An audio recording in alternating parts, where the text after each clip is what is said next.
नमस्कार दोस्तों, स्वागत है आप सभी का आपके अपने यूट्यूब चैनल आचार शिक्षा केंद्र में शिक्षा से सफलता तक। आशा आप सभी बहुत अच्छे होंगे, स्वस्थ होंगे और मस्त होंगे।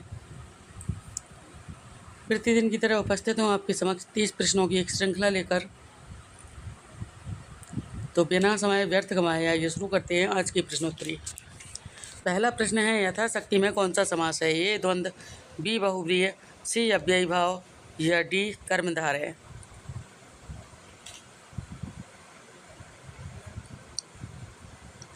बात हो रही है समास की, तो विग्रह करके देखिए क्या होगा।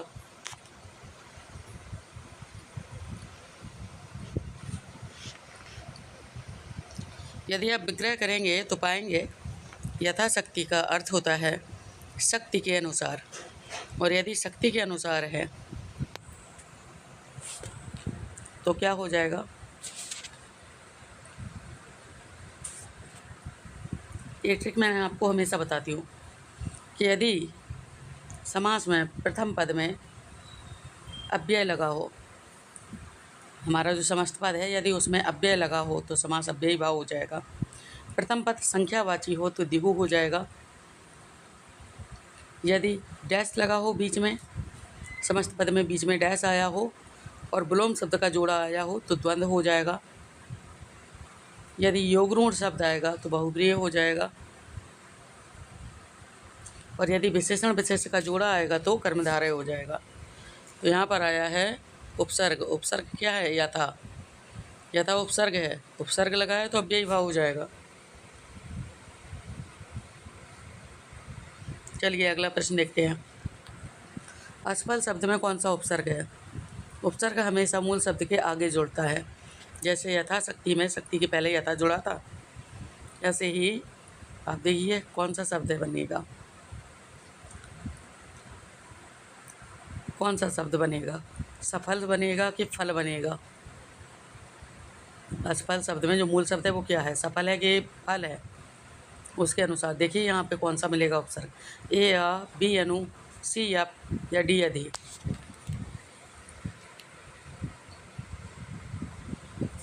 जब आप देखोगे तो मूल शब्द मिलेगा आपको फल, और फल के आगे क्या जुड़ गया?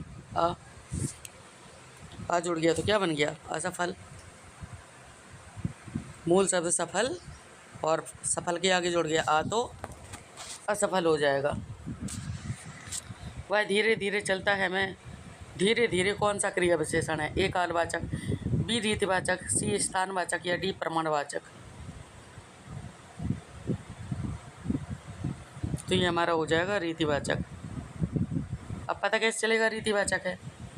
जब भी आपको जानना हो कि क्रिया विशेषण कौन सा है तो प्रश्न करके देखिए। वह धीरे धीरे चलता है, वह कब चलता है? कब का पता चल रहा है? यदि कब का पता चलता तो कालवाचक हो जाता। वह कहाँ चलता है ये भी नहीं दिया है, कहाँ का पता चलता तो स्थानवाचक हो जाता। वह कितना चलता है इसका भी नहीं है, यदि ऐसा होता तो प्रमाणवाचक हो जाता। अब है क्या, बचा क्या? वह धीरे धीरे चलता है, तो वह कैसे चलता है? यदि कैसे करके उत्तर मिलेगा तो रीतिवाचक हो जाएगा। क्लियर है? चलिए अगला प्रश्न देखिए। राम ने रावण को मारा में रावण को कौन सा कारक है? तो को किसका कारक चिन्ह है? कर्ता ने कर्म को करण से संप्रदान को के लिए, यही चार तो दिए। कर्ता ने कर्म को करण से संप्रदान को के लिए, और हमसे पूछा है कर्म को, तो ये आ गया ना, रावण को कर्म को होता है ना, रावण कर्म हो जाएगा।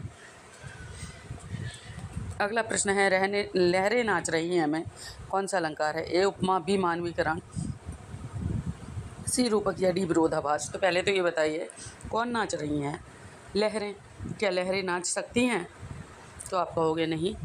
यदि लहरें नाच नहीं सकती हैं तो यही मानवीकरण हो जाएगा। बोले फूल हंसे कलियां मुस्काई, फूल हंस सकते हैं क्या? कलियां मुस्का सकती हैं? नहीं ना। अर्थात निर्जीव को सजीव की तरह दिखाया जाए तो मानवीकरण हो जाता है। अगला प्रश्न है, राजपुत्र का सही विग्रह होगा राजा और पुत्र, राजा का पुत्र, राजा जैसा पुत्र या राजा से पुत्र। और इसका सही उत्तर है राजा का पुत्र। तत्पुरुष समास हो जाएगा इसमें, राजा का पुत्र है। पद्मावत की रचयिता कौन है? ए कुतुबन, बी मलिक मोहम्मद जायसी, सी मंझन या डी उस्मान। और हमारा उत्तर है बी मलिक मोहम्मद जायसी। मलिक मोहम्मद जायसी जी जाने जाते हैं पद्मावत, अकरावट तथा आखिरी कलाम के लिए। मधुशाला की रचयिता है? ए हरबंस राय बच्चन, बी दिनकर, सी अज्ञेय या डी धर्मवीर भारती। तो मधुशाला की रचयिता हैं ए हरबंस राय बच्चन जी।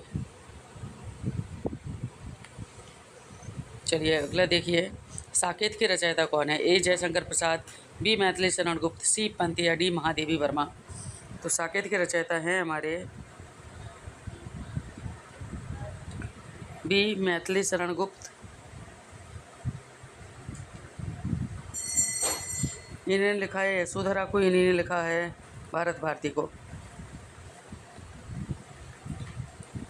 चलते हैं अगले प्रश्न पर। रश्मि रथी किसकी रचना है? तो रश्मि रथी उसी की रचना है जिसको भारत का द्वितीय राष्ट्रकवि कहा जाता है तथा जिसने कुरुक्षेत्र और उर्वशी की भी रचना की है। अर्थात कौन?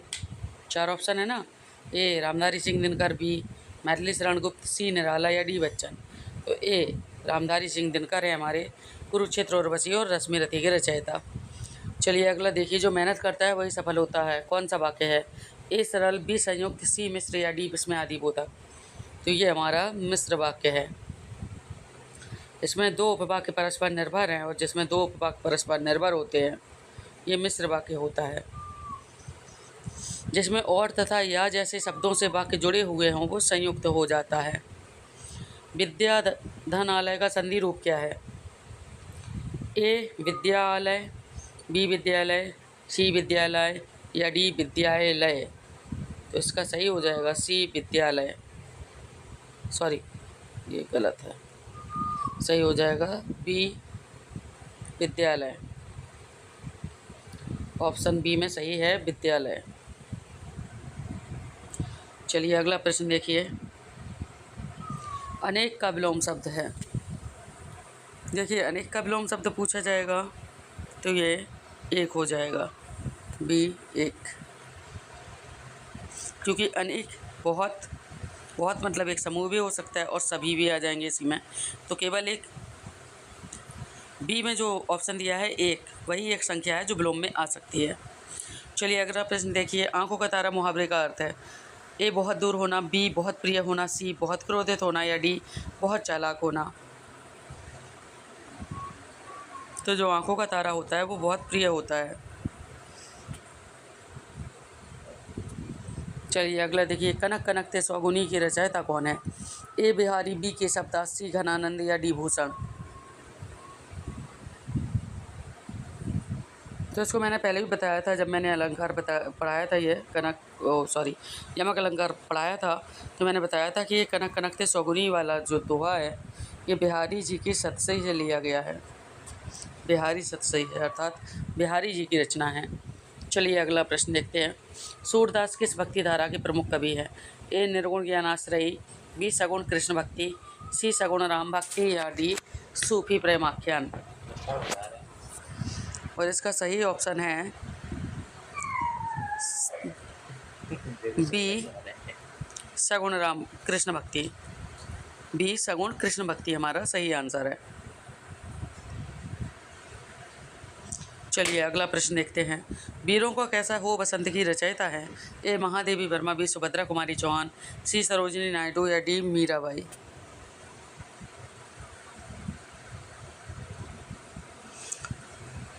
वीरता की बात करेंगे तो सुभद्रा कुमारी चौहान जी करेंगी, क्योंकि ये प्रमुख रूप से वीर रस की कवित्री कही जाती हैं। और महादेवी वर्मा जी का है यामा, दीप शिखा, नीरजा, निहार, सांध्य गीत आदि। सरोजिनी नायडू जी के रचनाएं हिंदी में तो नहीं पढ़ी मैंने, इंग्लिश में इनकी रचनाएं पढ़ी हैं, अंग्रेजी भाषा में आपने रचनाएं लिखी हैं। और मीराबाई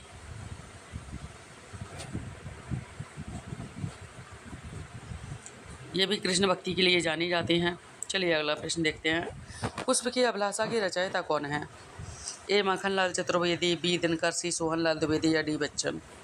तो पुष्प की अभिलाषा जो कविता है उसके रचयिता हैं ए माखनलाल चतुर्वेदी।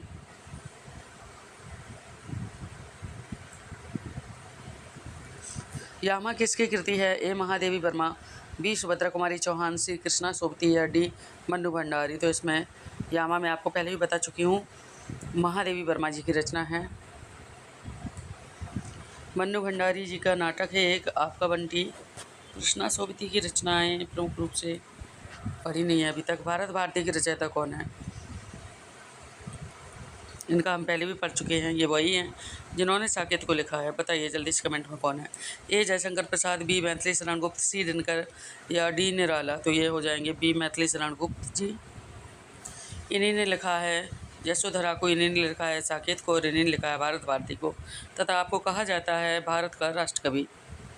अगला प्रश्न देखिए, चरण कमल में कौन सा अलंकार है?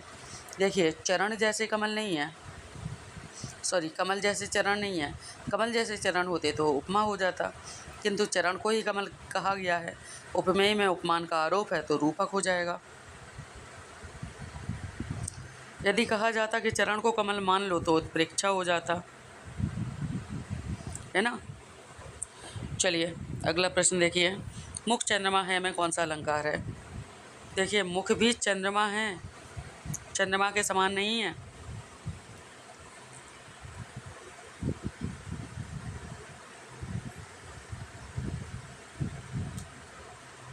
चरण कमल जैसे, मुख चंद्रमा है, रूपक हो जाएगा।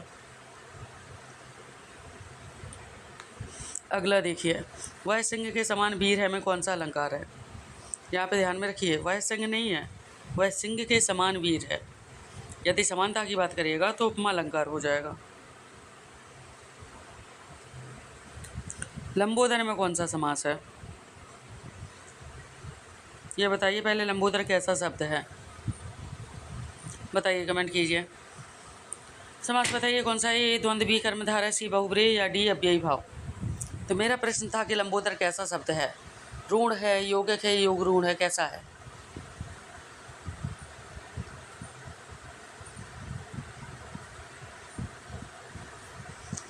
तो आपका आंसर होगा योग ऋण। और यदि योग ऋण है तो योग ऋण किस में आता है? बहुब्रीहि समास में। योग ऋण हमारा किस में आएगा? बहुब्रीहि समास में। हमेशा याद रखिए, योग ऋण शब्द किस में आएंगे? बहुब्रीहि समास में आएंगे, क्योंकि योग ऋण शब्दों का विशेष अर्थ होता है। जैसे लंबोदर को ही ले लीजिए, लंबोदर अर्थात लंबा है उदर जिनका, अर्थात गणेश जी, विशेष अर्थ निकला। गणेश जी बोलिए, गणपति बोलिए, गजानन बोलिए, देवा बोलिए, बप्पा बोलिए, आपकी इच्छा है जो चाहे बोलिए, किंतु लंबे उदर वाले इन्हीं को कहा जाता है। जब भी लंबे उदर वाले अथवा लंबा है उदर जिनका आप विक्रय करेंगे तो अर्थ निकलेगा गणेश जी। और यदि विशेष अर्थ निकलेगा, शब्द रूढ़ योग रूढ़ शब्दों का प्रयोग होगा तो समास बहुब्रीहि हो जाएगा। क्लियर है? चलिए चलते हैं अगले प्रश्न पर। दांत खट्टे करना मुहावरे का अर्थ है। ए भोजन करना, बी बुरी तरह परास्त करना, सी बहुत क्रोधित होना या डी दांत साफ करना। तो यहाँ पे ये जो मुहावरा है दांत खट्टे करना, इसका अर्थ है बुरी तरह परास्त करना। अच्छा, एक बात आपने नोटिस करी हो या नहीं, जब भी कोई खुशखबरी होती है तो मुंह मीठा किया जाता है, किंतु यहाँ पर बात की जा रही है दांत खट्टे करने की। खुशी में मुंह मीठा किया जाता है और यहाँ पे बात हो रही है दांत खट्टे करने की, इसलिए यहाँ पे दुख की बात होगी। और दुख क्या होगा? परास्त होने से अधिक दुख और क्या होगा।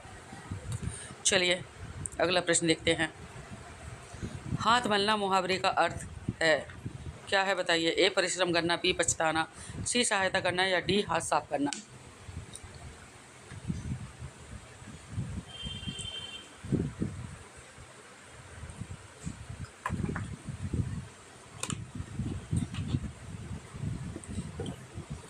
और इसका सही अर्थ हो जाएगा बी पछताना। हाथ मलने का सही अर्थ होता है बी पछताना।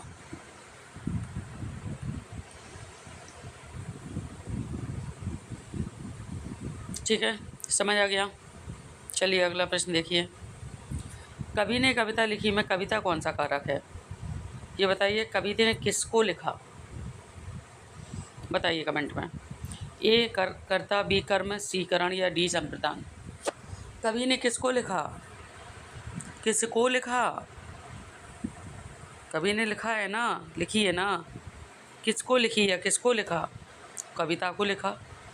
यदि कविता को लिखा तो को किस में आता है? कर्म में, अर्थात जो कारक हमसे पूछा है वो हो जाएगा कर्म कारक। क्लियर है? चलिए अंतिम 2 प्रश्न बचे हैं, देखते हैं बस जल्दी से। यदि वर्षा होगी तो फसल अच्छी होगी, कौन सा वाक्य है? ए सरल, बी संयुक्त, सी मिश्र या डी प्रश्नवाचक। तो मैं हमेशा कहती हूँ आश्रित उपवाक्य रहते हैं, जहाँ पर 2 परस्पर आश्रित उपवाक्य रहते हैं वहाँ पर वाक्य हो जाता है मिश्र वाक्य। ठीक है, चलिए श्रृंखला का अंतिम प्रश्न। रामचरितमानस के रचयिता कौन है? ए सूरदास, बी तुलसीदास, सी कबीरदास या डी रसखान। कौन है बताइए रामचरितमानस के रचयिता? ये हमारे तुलसीदास जी। तुलसीदास जी ने लिखा है रामचरितमानस, विनय पत्रिका, श्री कृष्ण गीतावली, दोहावली, कवितावली आदि इनकी रचनाएं हैं। सूरदास जी ने लिखा है सूर सागर, सूर सारावली, साहित्य लहरी जैसी प्रमुख रचनाएं हैं इनकी।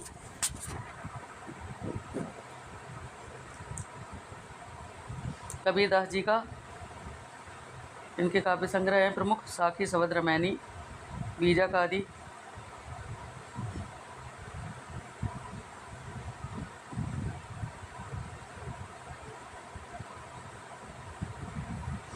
यह भी जानिए सूरदास जी ने ब्रज भाषा में अपनी रचनाएं लिखी हैं।